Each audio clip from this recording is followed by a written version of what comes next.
साहिल के तमाशाही है डूबने वाले पर अफसोस तो करते हैं मगर इमदाद नहीं करते। हाजी हज करके आया है मगर बात क्या कर रहा है, ओ मेरे बेटे के लिए कोई अच्छा जहेज देखो, वो 1,500 आदमी आएंगे बस उसका खिदमत कर देना उनकी। यानी ये इतना बड़ा भूखा है और ये बेवकूफ है, बल्कि कहो भिख मंगा है ये कि दोस्ती यारी तो इसने है, रिश्तेदारी भी है, वो अपने घर नहीं खिला सकता बेचारा, तो दूसरों के कांधे पे रख के ये बंदूक छोड़ना चाहता है। ये बदतमीज आदमी है, इसका दिमाग खराब है। आज के जमाने में अगर कोई नौजवान ऐसा लड़का हो, मैं सैयद हूं, इस महफिल में उसका हाथ चूमने के लिए तैयार हूं, जो ये ऐलान करे कि मैं जब शादी करूंगा बिल्कुल सुन्नत के हिसाब से करूंगा, बगैर किसी जहेज के, एक कप चाय भी नहीं, वैसे ही करूंगा जैसे मुस्तफा ने की थी। और याद रखो कायनात में कोई इतना बड़ा नहीं हो सकता, बल्कि हुजूर की जूती के बराबर भी नहीं हो सकता। मेरे हुजूर ने अपनी बेटी, ना हुजूर की बेटी की तरह किसी की बेटी है, ना हुजूर के दामाद की तरह किसी का दामाद है। बेटी फातिमा है जो जन्नती औरतों की सरदारा है, अली दामाद है जो सारे वलियों का सरदार है, मगर शादी मस्जिद में की जा रही है और दुनिया को बताया जा रहा है कि इंसान बड़ा खर्चा करने से नहीं होता, इंसान बड़ा अल्लाह को राजी करने से होता है। क्या बात है, नारे तकबीर, नारे रिसालत, फैजान औलिया किराम हजरत अल्लामा सैयद शबाहत मियां साहब किबला, सुभान अल्लाह, सुभान अल्लाह, सुभान अल्लाह, सुभान। कोई लड़का अगर ऐसा हो जो ये कहे कि भाई मैं उस महफिल में उसके हाथ चूम लूंगा, उस नेक इंसान के, कि मैं जब अपनी शादी करूंगा तो अपने घर वालों से कहूंगा ना मुझे मंगनी चाहिए, ये सब खुराफात है, ये जाहिलाना रस्म है। मुसलमान शादी जब करेगा तो बगैर किसी जहेज के करेगा। जब उससे कोई पूछे क्यों, का इस वजह से मुझे बरेली के इमाम का ये शेर समझ आ गया है। का कौन सा शेर, का कौन देता है देने को मुंह चाहिए, देने वाला है सच्चा हमारा नबी। पीछे वाले जरा जोर से बोलो, देने वाला है सच्चा, जल्दी बोलो, देने वाला है सच्चा। इसी वजह से कार तो मिल गई जहेज में, मगर बेचारे पेट्रोल नहीं डलवा पा रहे। और मदीने वाले जब अता करते हैं तो कार भी देते हैं और पेट्रोल भी देते हैं, बेचारे बेच लेते हैं या फिर कहीं भूस के कोटे के बराबर में खड़ी रहती है। हैसियत नहीं थी ना, ले ली जिद करके, औकात से बाहर की चीज है ना। ये जिहालत है, बेवकूफी है, बदतमीजी है। मगर मेरे भाइयों, आपको इसकी तकलीफ नहीं होती कि मुसलमानों के साथ, मगर आपको बता रहा हूं, जब कोई दिक्कत हो, जब कोई परेशानी हो, क्योंकि मुझे ज्यादा देर गुफ्तगू नहीं करनी है इस वजह से कह रहा हूं, जब कोई दिक्कत हो, जब कोई परेशानी हो, आज मैं आपको पूरी जिंदगी का निचोड़ खुल के दे रहा हूं। देखो, कोई अपना राज नहीं देता, मैं राज खोल के जा रहा हूं। दुनिया में इससे बेहतरीन कोई जगह नहीं है, इसमें इससे बेहतरीन सिलेंडर करने की कोई जगह नहीं है। ये जो लोग कहते हैं इसके सामने रोए, इसके सामने रोए, अपनी परेशानी बताओगे और परेशानी बढ़ेगी। मौला अली फरमाते हैं सबके सामने रोगे, फरमाते हैं तो रब के सामने नहीं रोगे, और रब के सामने रोगे तो सबके सामने नहीं रोगे। हुजूर की सुन्नत है। सुनो मेरे भाइयों, सुनो मेरे भाइयों, आपको कितनी तकलीफें आई हैं। हुजूर फरमाते हैं सारे नबियों की तकलीफ अगर एक पल्ले में रख दो और मुझ मोहम्मद की तकलीफ एक पल्ले में रख दी जाए तो फरमाते हैं मेरी तकलीफ का पल्ला भारी हो जाएगा। मैंने जितने गम, जितने दुख, जितने दर्द सहे हैं, इतने किसी ने नहीं सहे। मगर एक आप ज़ईफ हदीस भी नहीं सिखा सकते कि मेरे नबी पाक सल्लल्लाहु अलैहि वसल्लम ने कभी रोने के लिए किसी का कांधा तलाश किया हो, किसी के कांधे पे सर रख के मेरे नबी रोए हो। नहीं नहीं, मेरे मुस्तफा ने खुद भी और पूरी दुनिया के अपने उम्मतियों को यह पैगाम दिया है। अम्मी आयशा फरमाती हैं कि मेरे नबी पाक किसी के साथ तो कभी नहीं रोए, मगर जब रात होती थी तो मेरे नबी पाक इतना लंबा सजदा करते थे और हुजूर के इतने आंसू निकलते थे कि मेरे नबी पाक के आंसू घर के बाहर को निकल जाते थे। मेरा इमाम कहता है आंखें रो रो के सुजाने वाले, जाने वाले नहीं आने वाले। सुनो मेरे भाइयों, जब कोई तकलीफ आए तो बस मुसल्ला बिछाओ और रब से कह दो, क्या बात है, तकबीर, नारे रिसालत, रब से कहो, जिंदाबाद, जिंदाबाद, रब से कहो। रब के आते, सुभान अल्लाह, रब के आते। सहाबा इकराम की जिंदगी देखो, लुट गए लोग, खत्म हो गए, मगर वो सहाबा वो 313 हैं। कितने हैं बोलो, कितने हैं? और उधर 1000 की फौज है। जरा तवज्जो करना भाई, थोड़ी देर ध्यान से सुन लो, कितनी फौज है बोलो? 1000। इन्होंने रात भर बकरे खूब खाए हैं, भून भून कर, इफरात है, शराबे पिए, नाच देखे, गाने देखे, और इनके हाथों में रस्सियां हैं। रस्सियां क्या कह रहे हैं? अबू जहल इतना ओवर कॉन्फिडेंस में, मैं इन रस्सियों में बांध के लेके जाऊंगा, इस रस्सी में बांध के लेके आऊंगा। हुजूर के बारे में कह रहा है ऐसे बांध के लेके आऊंगा, घसीटता हुआ। ओहो, इतना इतना इतना फक्र न कर। उधर मेरे नबी पाक ने, उधर मक्के की औरतों ने अपने जेबर दे दिए, अपने जेबर, लो ये सोना लेके जाओ, खत्म कर दो दीन को। उधर ये अपना माल दे रही हैं, उधर मदीने की औरतें जवान लड़के लेके आ रही हैं। हुजूर हमारे पास माल तो नहीं, मगर ये 18 साल का लाल है, इसको ले जाइए मेरे आका। उधर माल दिया जा रहा है, उधर लाल दिए जा रहे हैं। हुजूर ने फरमाया भाई मेरे सहाबा कहां हैं?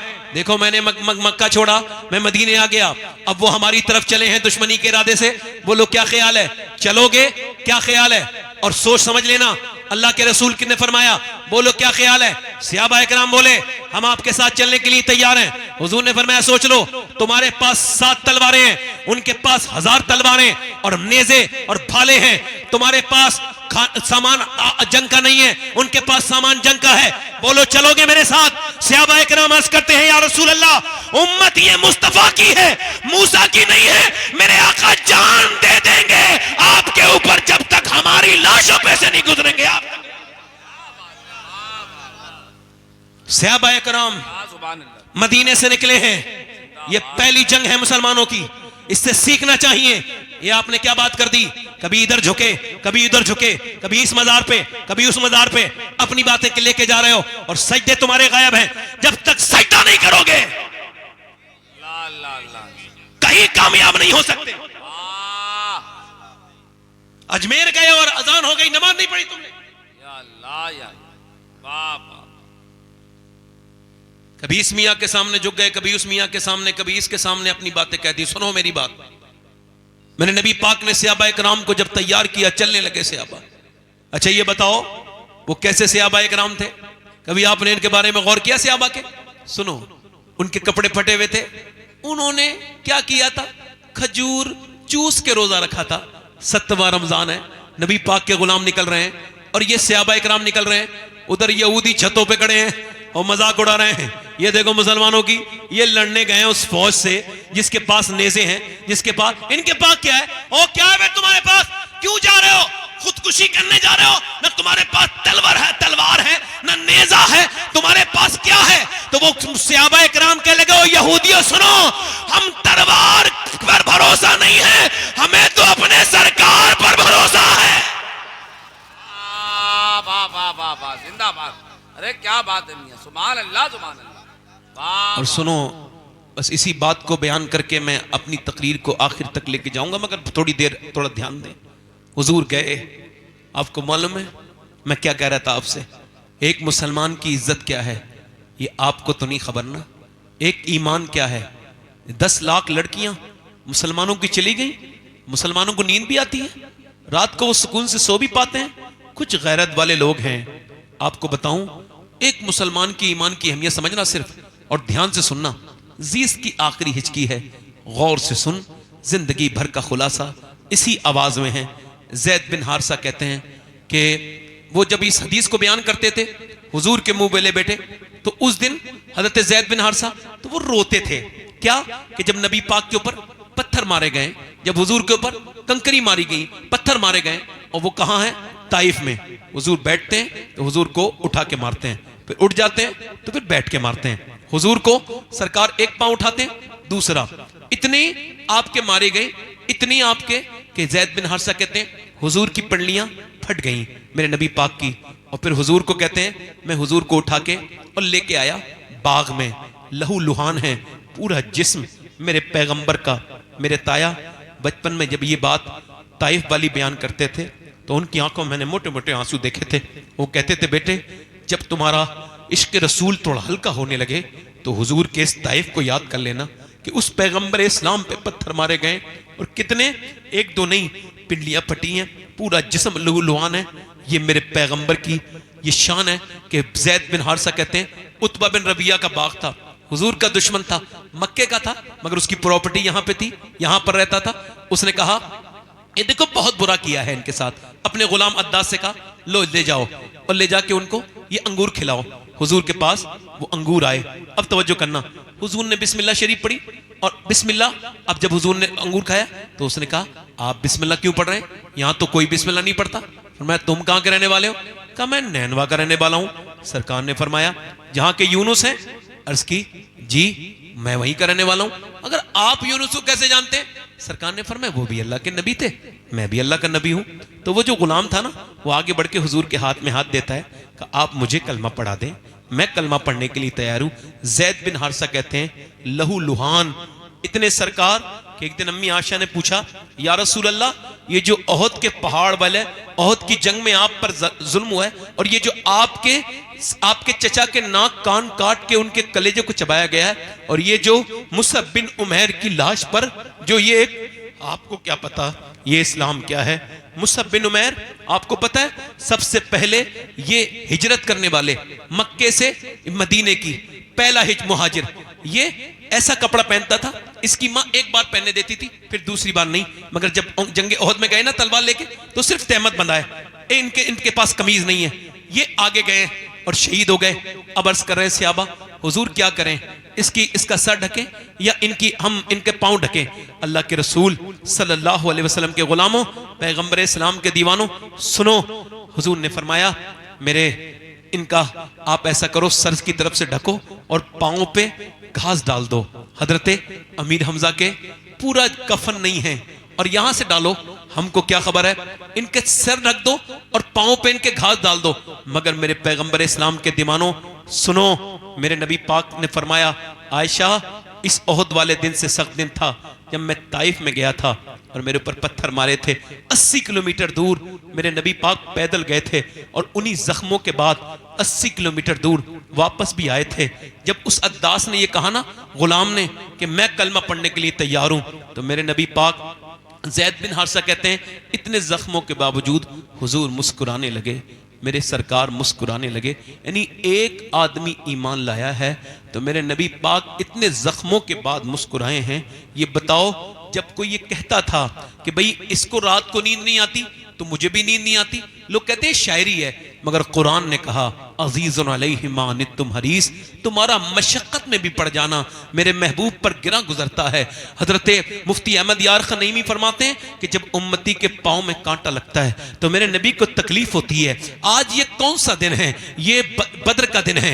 वलक़द नसरकुमुल्लाहु बिबद्रिन व अंतुम अज़िल्ला, ये बद्र वाला दिन है। एक कौन सा बद्र वाला दिन है कि 313 एक तरफ खड़े हैं, एक तरफ 1000 खड़े हैं। ये पूरी रात इन्होंने खाया है, पिया है, सोए हैं, दनाए हैं, और इधर ये सहाबा पूरी रात इबादत करने वाले हैं।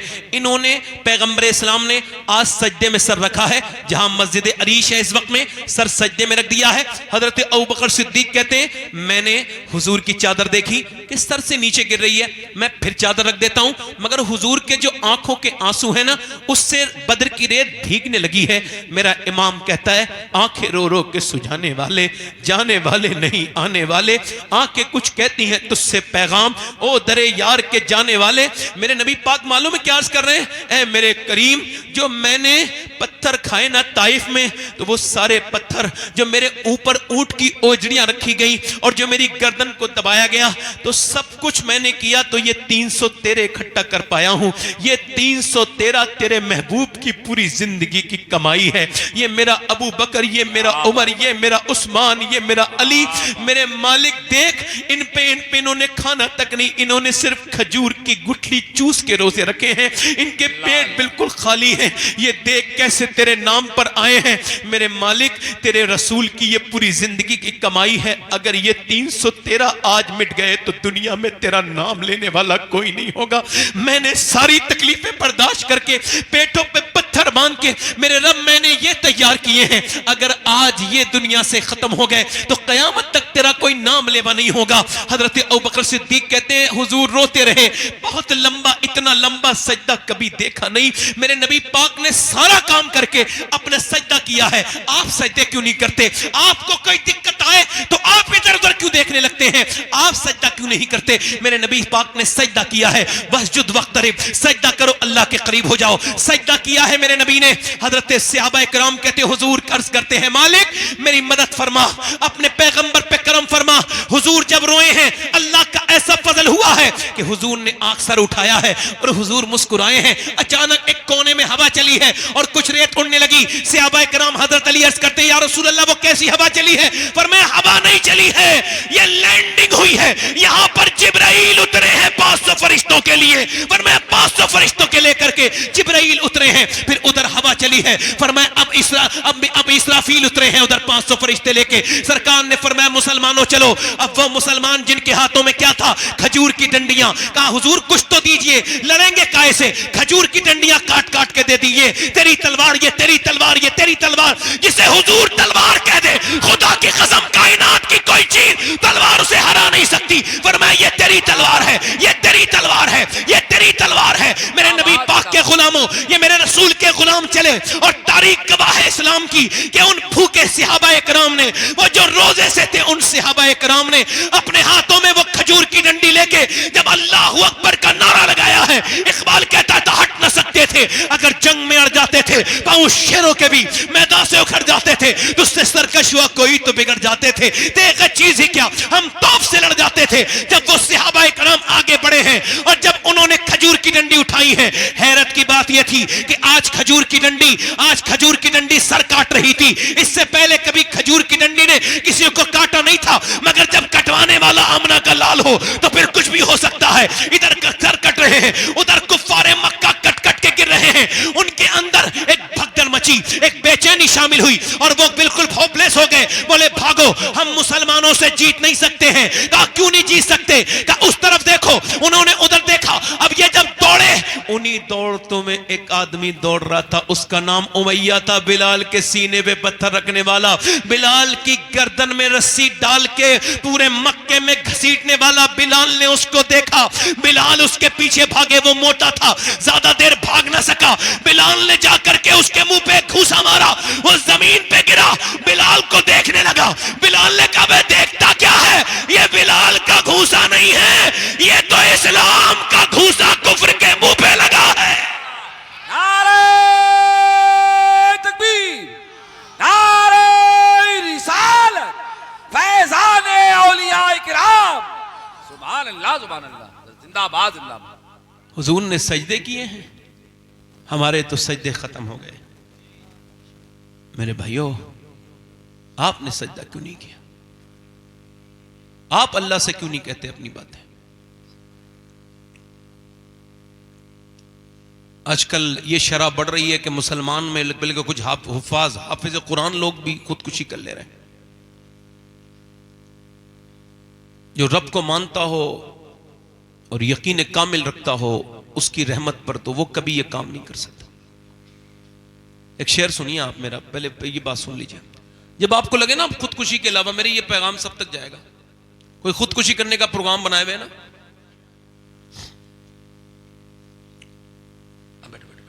बैठ जाओ। जब खुदकुशी का कोई प्रोग्राम बना लेना कि आप कोई सूरत ही नहीं है, डिप्रेशन का बहुत हाई लेवल है, कोई सूरत नजर नहीं आ रही, एक इलाज बता रहा हूं। जब लगे ना आप खुदकुशी, अब कोई तो उसे करनी तो है ही, उससे पहले मेरी एक बात सुन ले वो, और एक बार अगर मुसलमान है तो ट्राई कर ले एक बार, उसके बाद खुदकुशी उसकी मर्जी है, करे ना करे। इसको इस्लाम तो बहुत बुरा समझता है, इसको खुदकुशी बुरी चीज है, बहुत सख्त इस पे अजाब है, जैसे करेगा वैसे ही अजाब मिलेगा क़यामत तक। मगर अगर कोई सूरत ना मिले तो एक सूरत है कि बस खुदकुशी करने से पहले, बस अगर करनी तो है ही, तुझे करना तो जाना है, तो फिर सुन, बस एक बार वुजू कर ले और फिर 2 रकत नमाज पढ़ और सजदे में जाके फूट फूट के रो ले और उससे कह दे मालिक दुनिया ने छोड़ दिया है, तू 70 माओं से ज्यादा मेहरबान है, मेरे करीम मुझे इस डिप्रेशन से तू निकाल सकता है, कोई सूरत नजर नहीं आ रही, अब मुझ पे करम कर दे। और इतना रो ले एक बार, दिल से दिल खोल के फूट फूट के जितना रोना है उस रब से। जब वो कहता है बंदा, जब एक बार कहता है मेरे रब, तो अल्लाह 70 बार कहता है हाँ मेरे बंदे। आपको मालूम है एक गाना गाने वाला आदमी है, ध्यान से सुनना, गाना गाता है मदीने में, उसकी आवाज खराब हो गई, तो जन्नतुल बकी में पेड़ के नीचे बैठा है और कह रहा है या अल्लाह, जब तक आवाज अच्छी थी लोग खाने को देते थे, भूखा हूं मेरे मालिक, खाना नहीं खाया 3 दिन से, मैं बहुत भूख लगी है, मेरे रब मुझे खाना दे दे, खाना दे दे। हजरत उमर सो रहे थे, अल्लाह ने ख्वाब में उनको ये हातिफ गैब से आवाज आई, ए उमर जा, मेरा बंदा खाना मांग रहा है, उसे रोटी दे के आ, जा।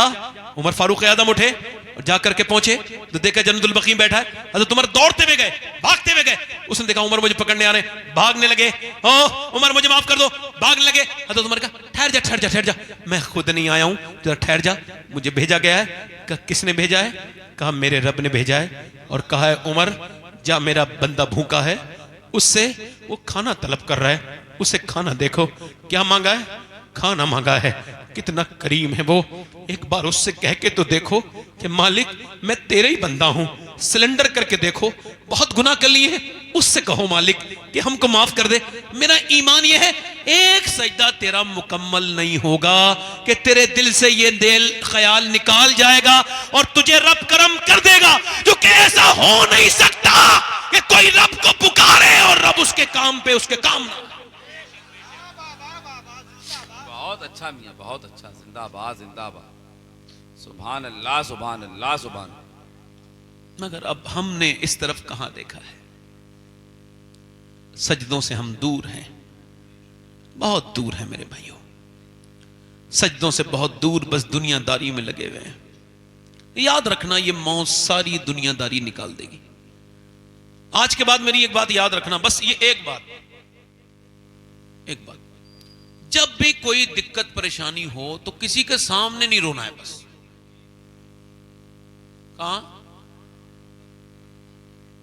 मौलाना रूम लिखते हैं, एक बादशाह था, शौकीन था शिकार का। यहां भी कुछ लोग बैठे होंगे शिकार के। अच्छा, शिकार के जो लोग शौकीन होते हैं शिकार के वक्त में पागल हो जाते तकरीबन, वो याद ही नहीं रखते मैं कहां पहुंच गया हूं, कौन सा जंगल आ गया है, बस शिकार के पीछे पीछे पीछे पीछे ओ बिल्कुल। अब वो पागल वो चला गया बड़ा दूर, अपने फौजियों से हट गया, उसके फौजी उसे ढूंढ रहे हैं, मिल नहीं रहे। वो प्यास के एक सहरा में चला गया, उसके पांव, उसकी घोड़े की जो पांव है उसमें बिच्छू ने काटा है, मर गया घोड़ा। अब ये बगैर सरो सामान के, अल्लाह मुझे बचा ले, मैं यहाँ रेत वाली मौत सहरा की नहीं मरना चाहता, मुझे कुछ काम करना है दीन का, मुझे छोड़ दे। था तो नेक आदमी मगर फंस गया। अब जब फंसा अल्लाह का करम ऐसा हुआ, हल्की सी आंख लगी है तो बिल्कुल सामने एक झोपड़ी नजर आई, वो झोपड़ी में गया और जाकर के उसने कहा मुझे प्यास लगी है, बिल्कुल जबान सूख के काटा थी, मौत के करीब था, प्यास पानी मिलेगा। एक बाबा बैठा था देहाती, काला पी ले, उसने 3 गिलास पानी एक साथ पिया और फिर मुतमईन होकर बोला मैं बादशाह हूं, यानी भूखा था पहले तो ये याद नहीं आया, बादशाह हूं। ठीक है, उसने बड़ी बेतवज्जो से कहा होगा बादशाह, कहा ये मेरी अंगूठी ले ले, कभी तुझे कोई काम आए तो ये अंगूठी लेके आ जाना, तुझे कोई रोकेगा नहीं, बिना रोके तुझे लोग मुझ तक पहुंचा देंगे। कहा ठीक है। अच्छा 2-3 साल के बाद कोई काम आया, उसने कहा अंगूठी बेचूं, सीधा सादी बात पहले सोची कि भाई अंगूठी बेच लूं, फिर क्या पता कितनी महंगी होगी, अंगूठी नहीं बेचता हूं, बल्कि मैं ये करता हूं भाई कि उसके पास चला जाता हूं। बादशाह के महल में पहुंच गया और महल में जाने के बाद बादशाह के उसने जाकर के आवाज दी और उसकी अंगूठी देखी, वीआईपी प्रोटेक्शन मिला, अंदर गया, एकदम बादशाह के मेन गेस्ट बन गया, चीफ गेस्ट बन गया एकदम। किसने उसको रोका? बगैर रोक टोक के अंदर कमरे में जाके देखा बादशाह सजदे में रो रहा है, ये करीब गया, वापस हो गया। बादशाह ने आवाज दी, कौन आया था? उसने सलाम पहनने के बाद कहा फौजी ने कहा एक आदमी आया था, पकड़ के लाओ। कहा क्यों आए थे, कौन हो?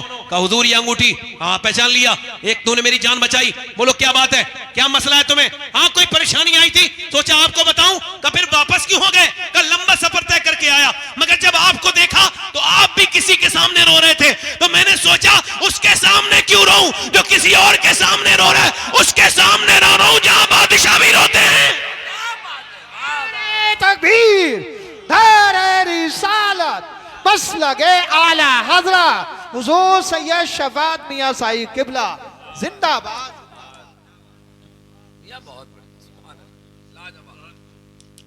मेरे भाई कब तुम सजदा करोगे? कोई एटम बम इतनी ताकत नहीं रखता जितना एक मोमिन का सजदा ताकत रखता है ना?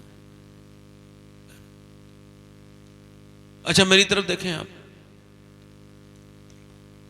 ये जो बच्चे जो बुजदिल बनते हैं, इनको कौन बनाता है बुजदिल? अच्छा पहले तो सुन लीजिए आप, ये बच्चे जैसे झूठ बच्चा बोलना सीखता है तो इसको कौन सिखाता है मालूम है आपको? मालूम? नेचर फितरत के एतबार से बच्चा बड़ी अच्छी चीज है। अब जैसे ये मेरा बच्चा है, अब ये है, बैठ जाओ बेटा बैठ जाओ,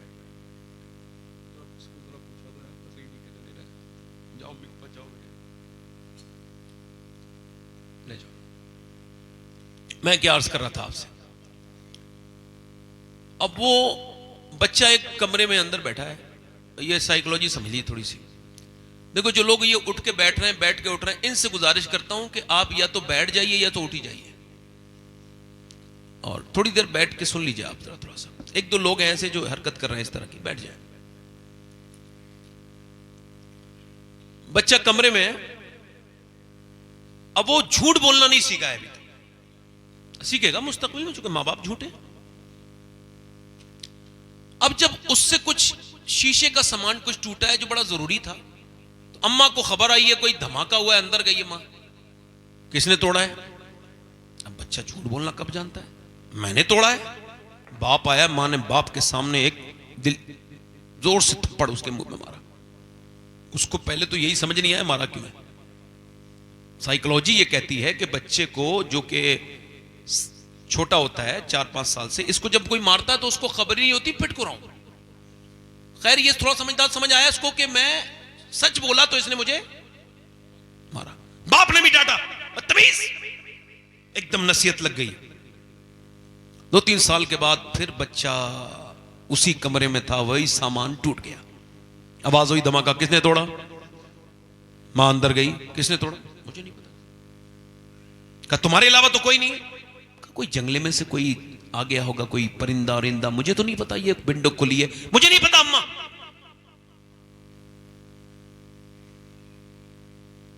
अब आप बताओ ये झूठ बोलना कहां से सीखा? बोलो। अगर मां ये कह देती बेटे झूठ बोल, तुम सच बोले हो, ये बड़ा मुबारक है, ये टूट गया कोई मसला नहीं है, किसने सिखाया इसको? किसने सिखाया?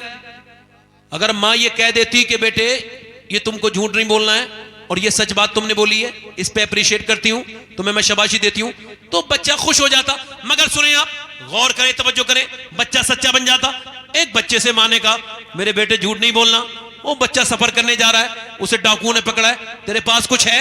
उसने कहा मेरी सदरी के अंदर 40 अशरफियां रखी हुई हैं। अच्छा, वो डकैतों को लेके गए, डकैत उसको अपने सरदार के पास, हुजूर ये दावा कर रहा है इसकी सदरी में 40 अशरफियां हैं, वो भी सोने की। कहा चेक करो, चेक करा तो अंदर 40 अशरफियां।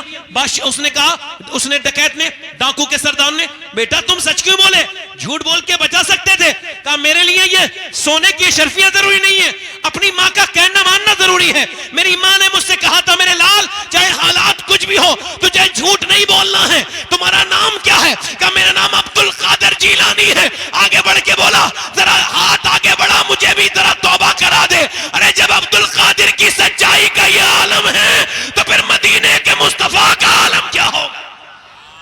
वाह वाह वाह वाह, जिंदाबाद जिंदाबाद, सुभान अल्लाह सैयद साहब, जिंदाबाद जिंदाबाद, बहुत अच्छा। अल्लाह के रसूल का घर है, जरा जोर से तो बोलो सुभान अल्लाह। सुभान अल्लाह सुभान।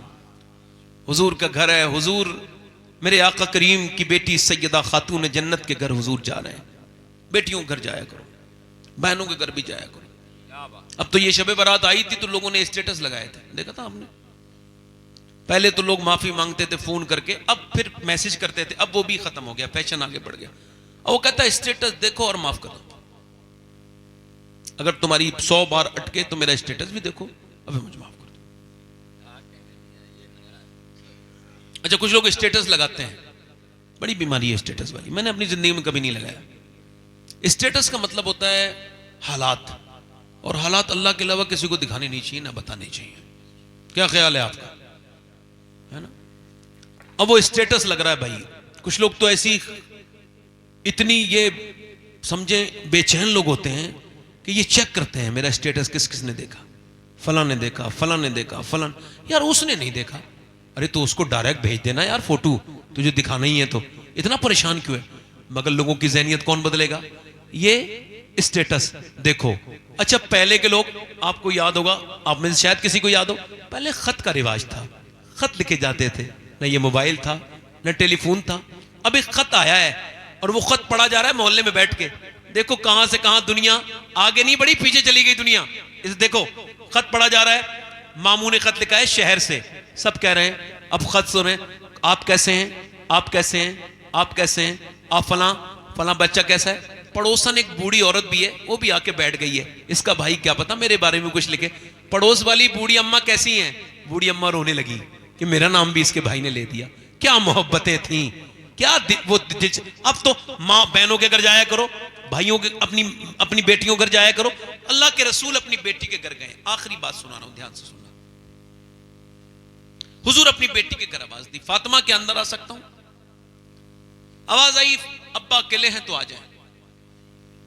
तो हुजूर ने फरमाया मेरे साथ इमरान आए, उन्हें न लाएं। फातिमा उन्हें क्यों न लाऊं? अब्बा उन्हें न लाएं। फातिमा उन्हें क्यों न लाऊं? अब्बा उन्हें न लाएं। जब हुजूर ने कई बार पूछा तो अंदर से आवाज आई, अब्बा आपकी बेटी के पास उतने कपड़े नहीं है कि वो किसी दूसरे मर्द से पर्दा कर सके।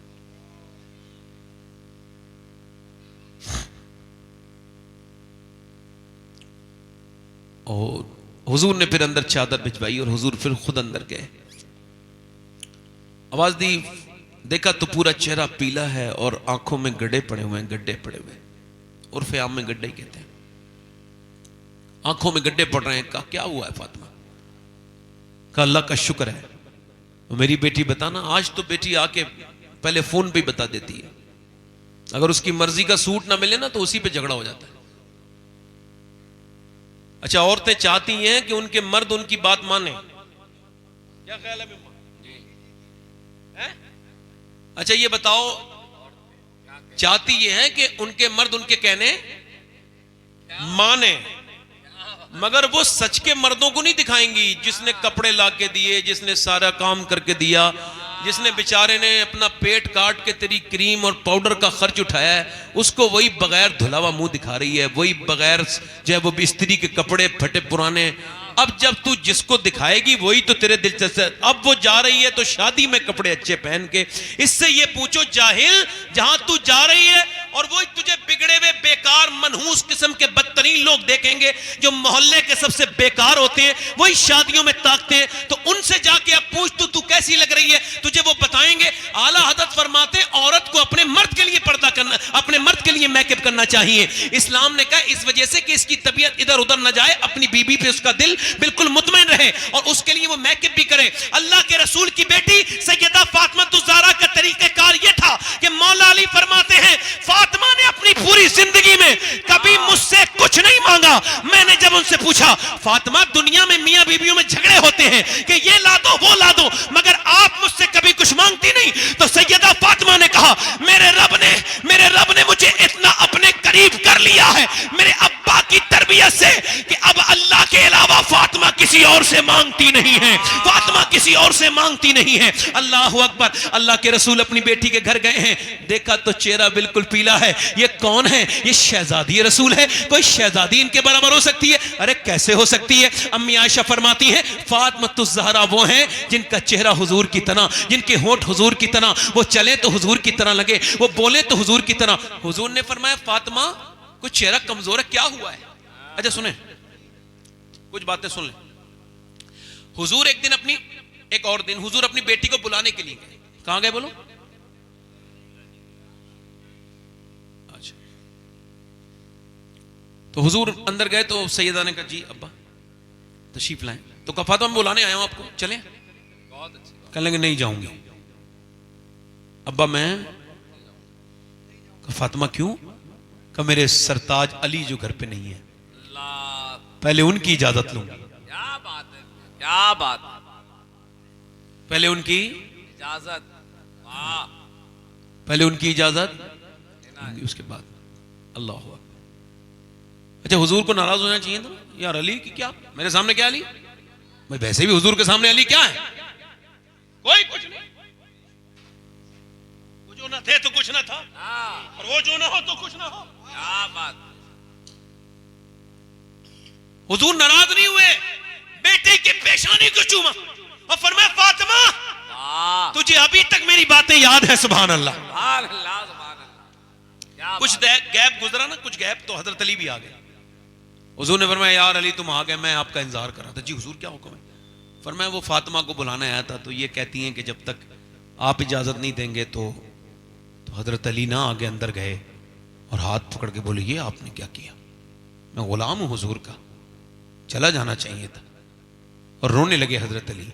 सैयदा ने हाथ पकड़ के कहा मेरे सरताज आप बिल्कुल भी दिल थोड़ा ना करें, ये आपकी मर्जी से जाना, ये मेरे अब्बा की मर्जी है।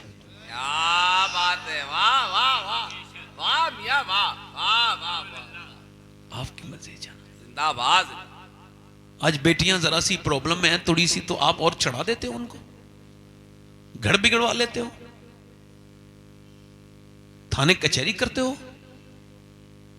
हुजूर ने आवाज दी मेरी बेटी को क्या हुआ है? सब बेटी वाले बैठे हैं यहां पे, किसी की नहीं है तो बहनें होंगी।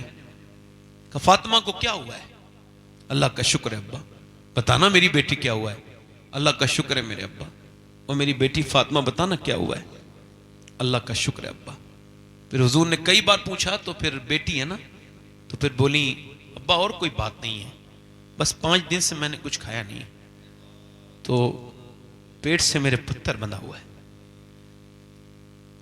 तो हुजूर ने फिर सर पे हाथ रख के कहा मेरी बेटी अगर 5 दिन से तुमने कुछ नहीं खाया तो तुम्हारे बाप को आज 9 दिन हो गए।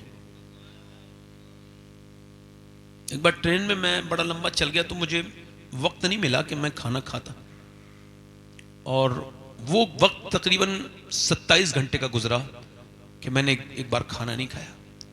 उसके बाद जब मैं स्टेज से पहुंचा तो एकदम स्टेज पे जाना पड़ा मुझे पानी और एक कप चाय पीने के बाद।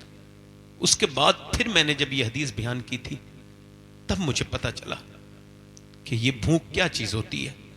पेट में हुजूर के 2 पत्थर बंधे हैं और अम्मा आयशा कहती हैं हुजूर कुछ दुआ कर रहे हैं ऐसे करके, दोनों हाथ उठा के। कभी मैं किसी रक्षे वाले मुसलमान को देखता हूं तो दिल करता है इसका हाथ चूम लूं। क्यों? ये तो एक अल्लाह का दोस्त है कि ये रिज़्क अपने बच्चों को खिला रहा है, और दूसरा कहता हूं ये वही आदमी है जिसके लिए हुजूर ने दुआएं की हैं। तो हुजूर के पेट पे पत्थर बंधा है और दुआ कर रहे हैं अल्लाह मेरी उम्मत कभी भूखी ना मरे, मेरी उम्मत कभी भूखी ना मरे, मेरी उम्मत कभी भूखी ना मरे। अल्लाह अकबर। इस पैगंबर से हमें मोहब्बत करनी थी, हमने उससे वैसी मोहब्बत नहीं की। कभी भूलें हुजूर आपको? बताओ मेराज की रात हुजूर जब रब के करीब गए, लोग कहते हैं हुजूर को माज़अल्लाह गैब नहीं, अल्लाह सबसे बड़ा गैब है, और कोई गैब क्या तुमसे नेहा हो भला, जब ना खुदा ही छुपा तुम पे करोड़ों दरूद, सुम्मा दना फतदल्ला फकाना काबा कौसैनी औ अदना। अल्लाह की मा ज़ाग़ल बसर व मा तग़ा।